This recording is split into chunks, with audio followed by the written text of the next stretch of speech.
Bonjour à tous, bonsoir à tous. Nous voici pour une nouvelle émission de Nipnik. Bonjour Alain Soral, comment ça va? Ça va? Ça va aujourd'hui? Oui. Prêt à envisager une thématique très sérieuse?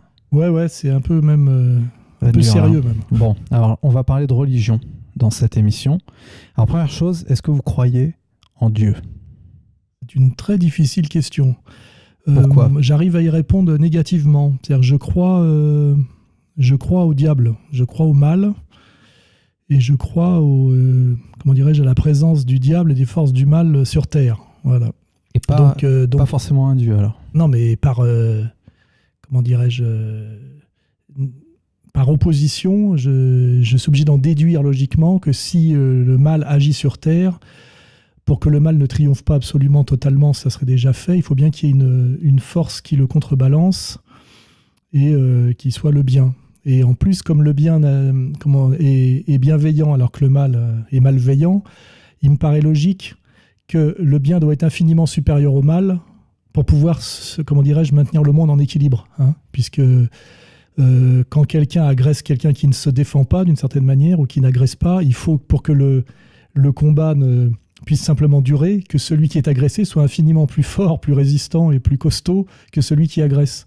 Donc en fait, si on procède par déduction, à partir empiriquement de ce que j'ai vu, c'est-à-dire le mal je l'ai vu, le mensonge, la perversité, on peut penser à certaines personnes qui sont entièrement habitées par le mal et qui font le mal systématiquement, qui déclenchent des guerres, qui mentent, qui jouissent des inégalités, de la souffrance, etc.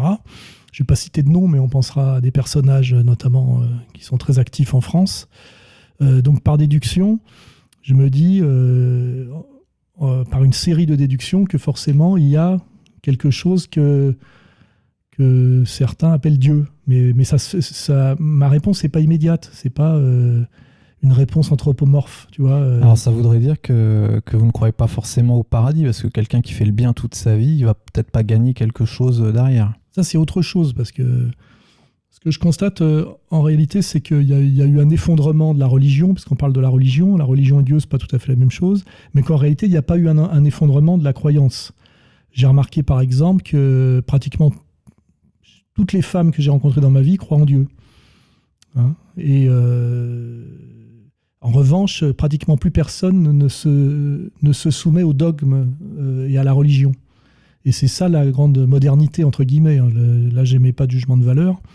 C'est qu'effectivement, il y a un effondrement de la religion et du rite et de la soumission au rite et de la croyance au rite, mais ça n'implique pas un effondrement de la croyance en Dieu. C'est deux choses assez différentes, et c'est ça qui caractérise la période actuelle. C'est-à-dire qu'aujourd'hui, nous avons un Dieu sans religion, pratiquement. C'est vrai peut-être pour les catholiques, peut-être pas pour les autres religions. Enfin, pour non, les gens c'est de vrai en général. En général, d'ailleurs, quand on dit les catholiques, la France est un pays chrétien catholique et les églises sont vides. Il y a très très peu de pratiquants aujourd'hui, et pourtant tout le monde est quand même dans un bain culturel, on va dire, qui a à voir avec la chrétienté catholique, et que en fait les anti-cléricaux, c'est-à-dire des anti-religieux, il y en a très peu. Des anti-religieux hystériques, il y en a très peu. Donc voilà, c'est ça que je voulais dire. C'est aujourd'hui, il y a une croyance généralisée en Dieu, mais qui ne passe plus par la médiation de la religion. Alors on pourrait penser que c'est le triomphe du protestantisme, mais c'est pas ça non plus. C'est-à-dire qu'il y a une perte de croyance dans les religions comme médiatrices et légitimes entre Dieu et les hommes. Alors ça emmène à la prochaine question d'ailleurs. Est-ce que la religion est une création de l'homme ou de Dieu, d'après vous? Ça, c'est des questions, je dirais, de métaphysique du pauvre. Il est évident que l'homme ne peut penser qu'à la mesure de lui-même. Donc, de toute façon, pour comprendre Dieu, c'est comme pour comprendre l'infini. Il est obligé de passer par quelque chose qui est de l'ordre du fini, puisque l'homme, c'est un être fini dont le défi est d'essayer de comprendre l'infini, c'est-à-dire quelque chose qui le dépasse absolument. Et pour Dieu, c'est pareil. D'ailleurs, je me méfie terriblement des gens qui prétendent, moi, comme certains connards qui m'emmerdent, dialoguer avec Dieu et que Dieu les a mandatés, notamment pour m'emmerder. Je pense que c'est une hérésie incroyable. Si Dieu est Dieu, il est omniscient et infiniment grand. Il nous dépasse absolument, donc nous ne pouvons ni le nommer, ni l'envisager, ni même le comprendre. Nous pouvons juste comment dirais-je, admettre cette différence hiérarchique infinie. Hein. Donc, en fait, quoi qu'on fasse, on se retrouve toujours face à la même question. Personne n'est totalement hors de la question de Dieu. Hein. Puisque même si je réfléchis aux satanistes de haut vol, là, qu'on peut appeler les Illuminati, bon, je ne sais pas, en fait, ils sont quand même dans une démarche profondément religieuse. Hein. Il suffit de creuser un peu la vie privée de certains des maîtres du monde, là, et on voit que ils adorent, par exemple, Lucifer. Ou même si, par exemple, chez les gens qui, pour accélérer la venue du Messie, comme il viendra après le chaos, le chaos final, ils accélèrent le chaos en pratiquant le mal systématiquement pour que le Messie arrive plus vite. Donc même dans leur manière de faire même dans le mal intégral qu'ils pratiquent, derrière, il y a une justification par le bien.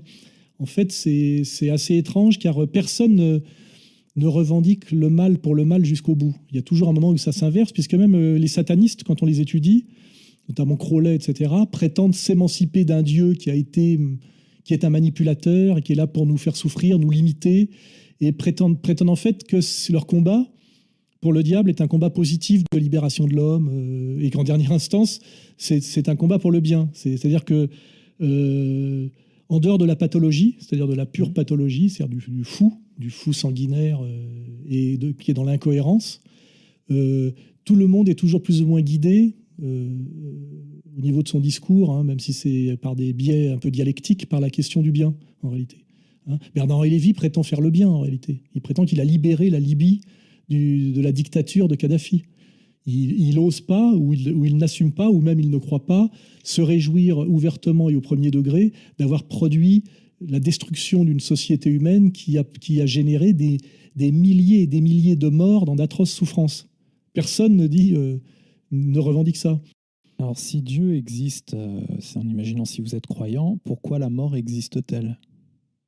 Pourquoi l'homme alors est fini ? Pourquoi il n'a pas le droit de d'être dans l'infini lui aussi ? C'est une question assez simple si on veut, parce que l'homme n'est pas Dieu justement. Hein, je veux dire, c'est pour ça que dès qu'un scientifique ose poser, on le voit aujourd'hui, la question de la vie permanente, qui n'est pas tout à fait la même chose que la vie éternelle d'ailleurs, en disant qu'on peut par exemple vaincre la mort. C'est le transhumanisme. Oui, qu'on voit c'est ça.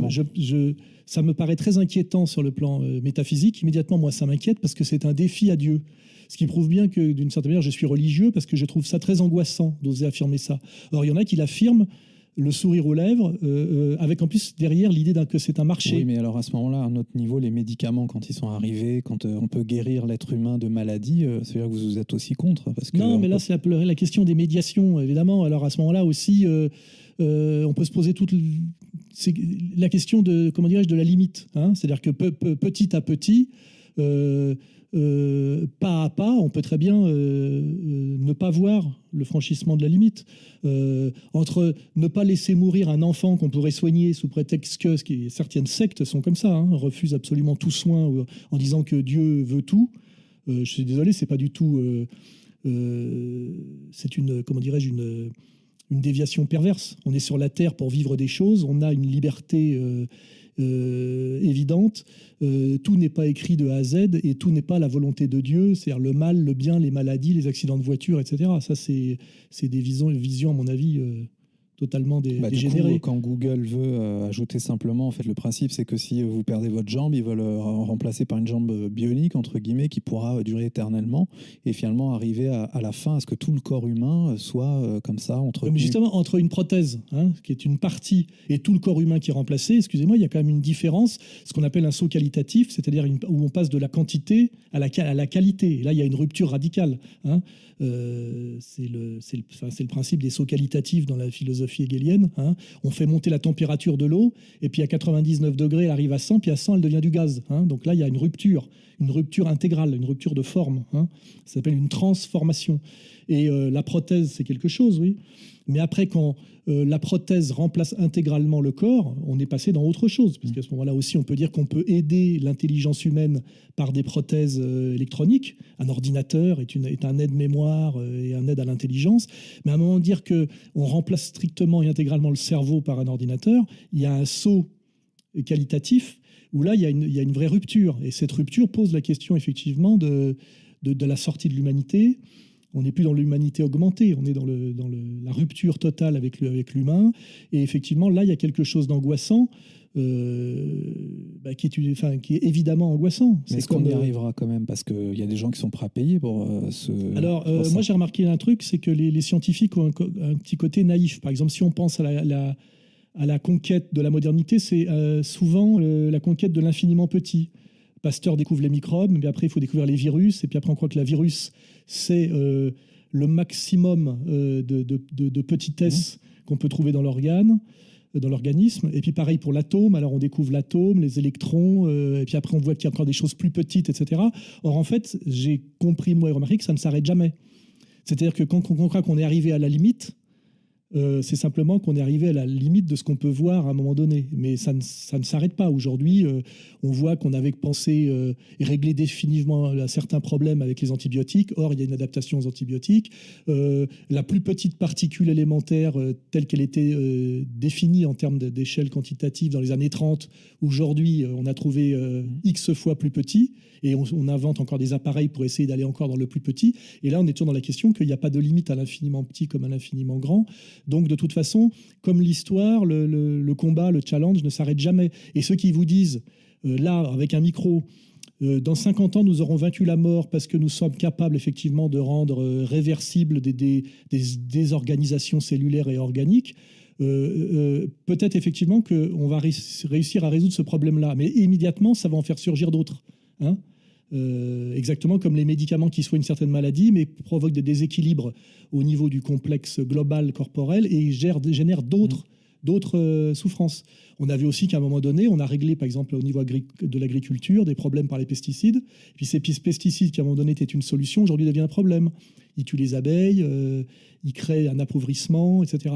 Donc en réalité, et c'est là que je crois à l'histoire, hein, ce qu'on appelle l'histoire, c'est-à-dire que c'est quelque chose qui n'a pas de fin. Hein. Et les naïfs sont ceux qui croient à la fin de l'histoire, à la fin d'un processus, à la fin d'un processus de découverte. Hein. C'est-à-dire, ça y est, nous avons trouvé la solution, la limite, et le problème est réglé, et il est réglé définitivement. Non. Dès qu'un problème est réglé définitivement, de ce définitif surgit des effets paradoxaux, des effets pervers, qui déplacent le problème, créent de nouveaux problèmes. Et c'est en ça que la question, à mon avis, de la mort, la question de la santé est une question sans fin. Voilà. Mais en même temps, l'homme donc veut donner un sens à la mort à travers la religion. Est-ce que d'après vous, il faut qu'il y ait un sens à la mort pour l'être humain?